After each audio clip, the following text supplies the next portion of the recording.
How can we truly free ourselves from the burdens of past regrets and future anxieties to cultivate genuine peace and clarity? The human mind, like a restless tide, is often caught in the pull of memories and the lure of what is yet to come. These attachments obscure our vision, entangle our emotions, and create an illusion of permanence in the world that is ever-changing. To step beyond this cycle, we must awaken to the truth of impermanence and embrace the radiant stillness of the present moment. The Enlightened One offered timeless wisdom on dwelling in the present. He does not dwell in the pleasures of the past, nor does he yearn for pleasures of the future. Whatever has passed is forever gone. Whatever lies ahead is yet unseen. With mindfulness and wisdom, he attends purely and fully to the present moment.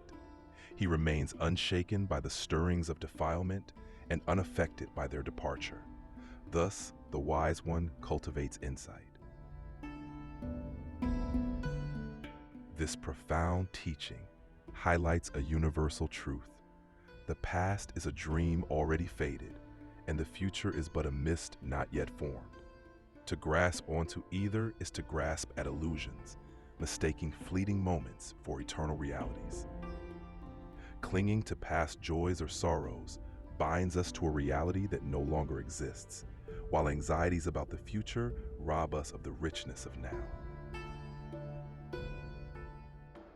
How can we truly embody harmony and maintain balance?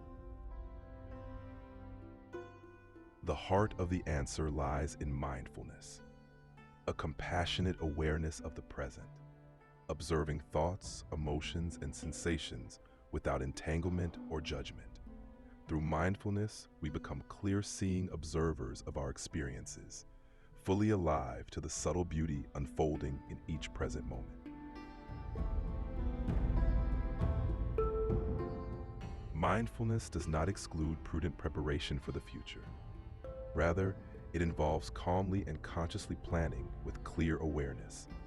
Having made wise plans, we return to the present and act steadily, step by step, without becoming lost in imagined outcomes. The Enlightened One elucidated the dangers of attachment to past and future. Monks, how does one cling to past pleasures? He contemplates. In the past, I possess such form, feelings, perceptions, mental formations, and consciousness, thereby deriving pleasure from memories. This is the bondage of clinging to what is already past. And how does one yearn for future pleasures? He imagines, in the future, I will have such form, feelings, perceptions, mental formations, and consciousness, thus living in imagined pleasures yet to come. This longing becomes another form of bondage.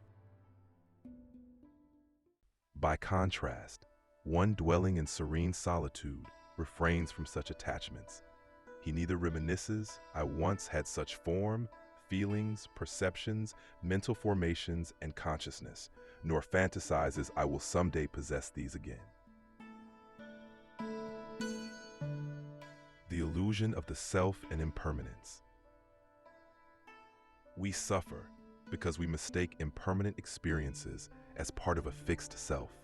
We say, I am my thoughts, I am my emotions, I am my memories, yet all these things arise and dissolve like waves upon the ocean.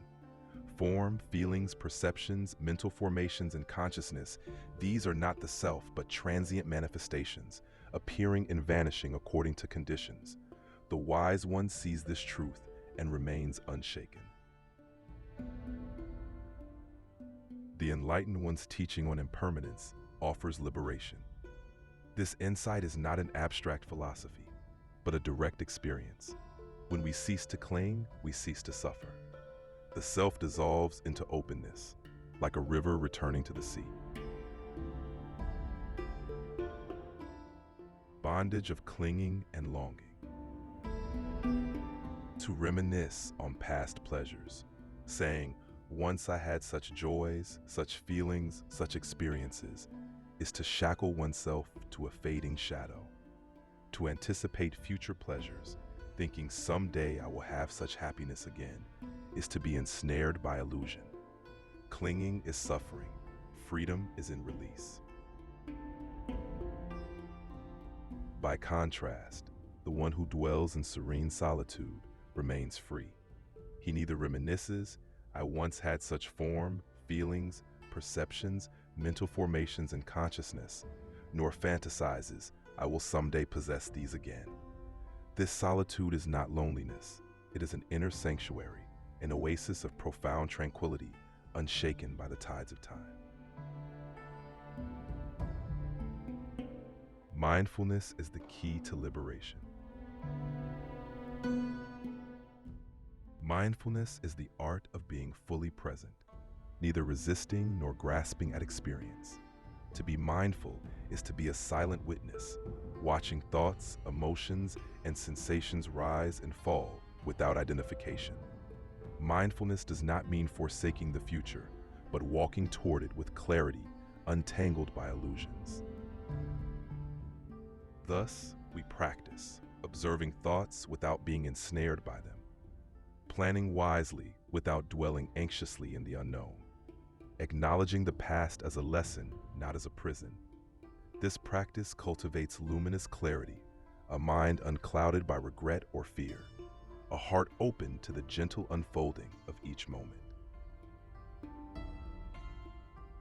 A monk once asked his Zen master, "Master, what happens after death?" The master replied, "I don't know." Astonished, the monk said, "But you are a Zen master." Smiling serenely, the master responded, "Indeed, but not a dead one." This teaching is a gentle reminder that wisdom does not lie in speculation, but in direct experience. The mind craves answers, but the truth is beyond thought. The mystery of life is not to be solved, but to be lived, moment by moment, in full awareness. To dwell in the present is to be fully alive. To chase the unknowable is to be forever lost. The radiance of present solitude. The story ultimately leads us to a simple yet profound truth. Inner peace is found not in controlling life, but in surrendering to its natural flow.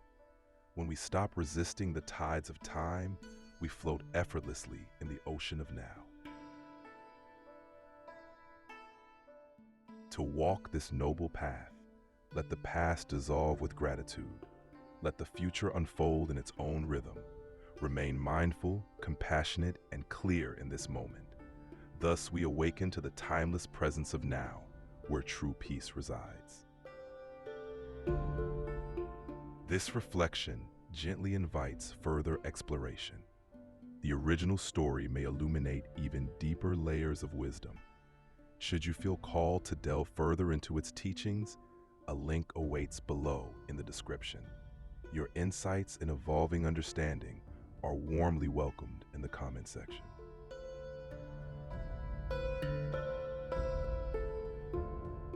Whoever lives thus ardently, relentlessly mindful by day and by night, has indeed lived auspiciously, so says the peaceful sage.